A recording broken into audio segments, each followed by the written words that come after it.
posibleng gawin ng lalaki kapag umatras ka na sa buhay niya?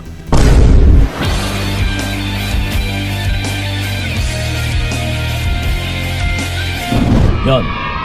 So ito sa topic natin, actually hindi rin ito sa nalalayo sa katanungan na ano nga ba yung mararamdaman ng isang lalaki, lalong-lalo na kapag babaero, kung sakali na siya ay aatrasan ko. Kasi nga, di ba? Kung minsan napapa-question ka rin sa sarili mo, Kuya Kiko, hahabulin niya pa kaya ako? May pagsisisi kaya sa kanya? Masasaktan kaya siya na kung sa ngayon is meron naman na siyang bago eh.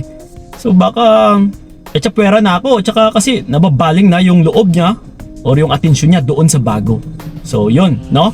Na halos kapareho lang din yung katanungan. Na dito natin masasagot, no, sa topic natin sa ngayon, kung ano or posibleng magagawa ng isang lalaki kapag umatras ka na sa buhay niya. So bilang lalaki na rin mga utol, isisiwalat ko sa inyo kung ano nga ba yung mga magagawa namin, yung gagawin namin, or yung mga mararamdaman na rin namin syempre.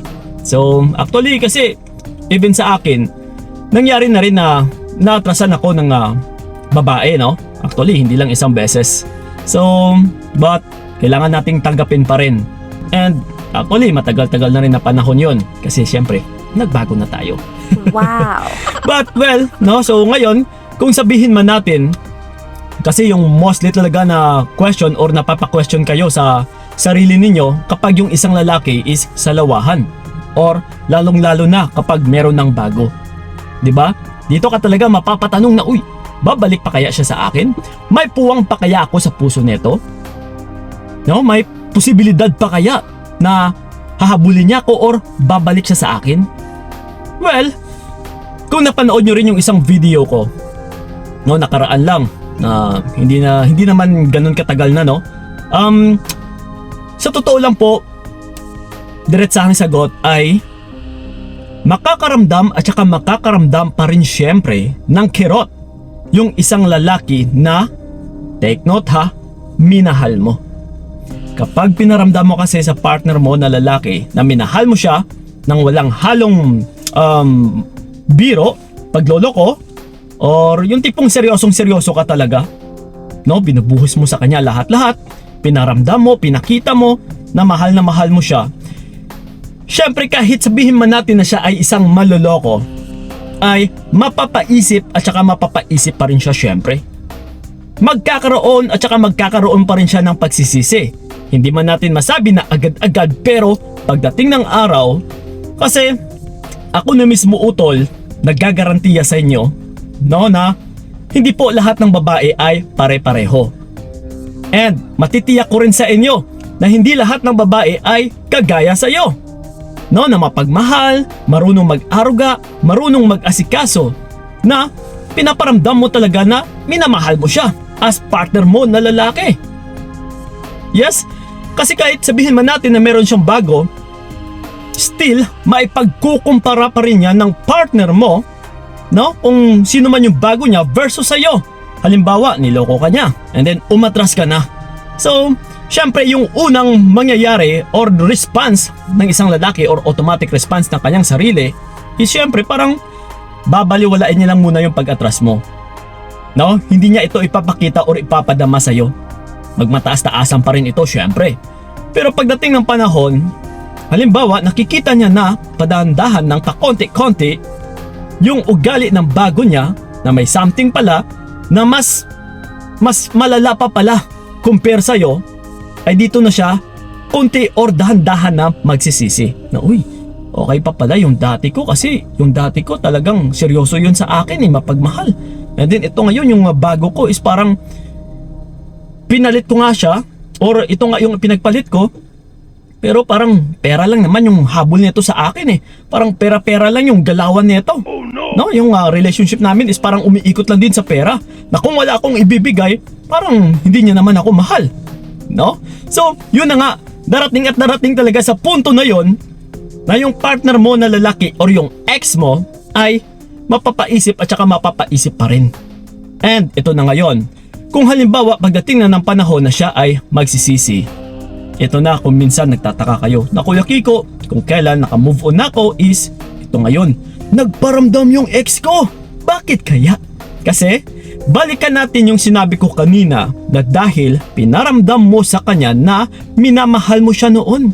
So hahanap-hanapin niya pa rin yun, utol. No? And lalong-lalo na kapag doon din siya nasanay na yung babae na yun, mahal na mahal ako noon eh. So balikan ko na nga, ayoko na dito sa bago ko. So kaya ito, magpaparamdam ako doon. So sa oras ng pagpaparamdam niya, kukunin niya ulit yung validation kung still nandiyan pa rin na patay ka pa rin sa kanya. Kasi kung mapapansin niya or kapag nababasa niya na parang patay ka pa rin sa kanya, na parang may puwang pa rin siya sa puso mo, ay dito na ngayon napapasok na uutuin ka na naman niya ulit na pwede pa tumabola kasi parang minamahal niya pa din ako eh. Parang may puwang pa talaga ako sa puso nito.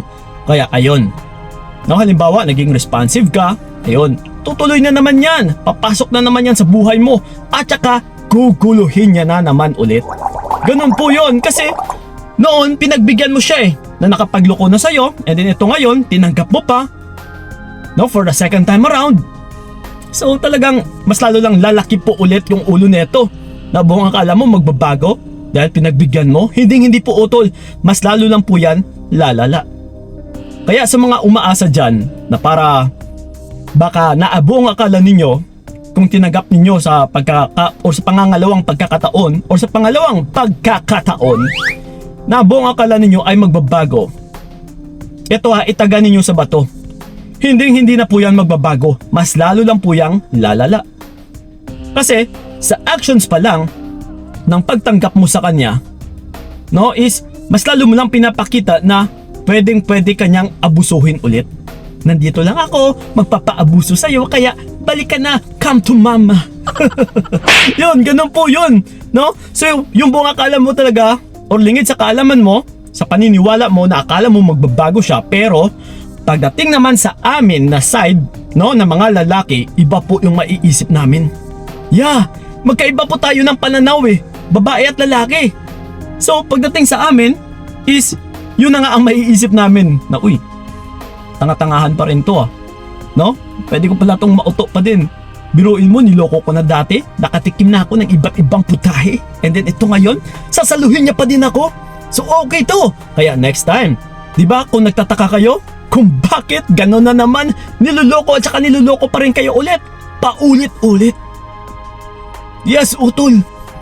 So yun na nga ang mangyayari. Kung sakali man nababalikan ka ng partner mo, nagparamdam siya, if I were you, utol, diba, balikan natin yung topic natin kanina, na may mga posibilidad talaga na yung buong akala mo talaga is parang wala kang puwang din sa puso neto. Mali po ang paniniwala nyong ganyan. Yung paniniwala nyo na yan, which is kabaliktaran, kasi meron at meron din po yung mararamdaman dahil still tao pa rin yan, may puso pa rin yan. Lalong-lalo na talaga kapag pinaramdam mo talaga sa kanya dati kung gaano mo siya kamahal. Yun po ang hahanap-hanapin niya, utol. Lalong-lalo na kapag hindi kanya maipagkumpara sa iba na walang makakahigit sa'yo, na walang makakalagpas sa mga ipinapakita mo sa kanya. Yun po ang hahanap-hanapin niya. Yun po ang pagsisihan niya. So ayaw mo ba nun? So syempre, kahit sabihin man natin na gusto mo, pero kung sakali man na siya ay babalik, if I were you, utol, huwag mo nang tanggapin pa. Gusto mo bang tawaging uto-uto? Gusto mo bang tawaging tanga-tangahan pa din?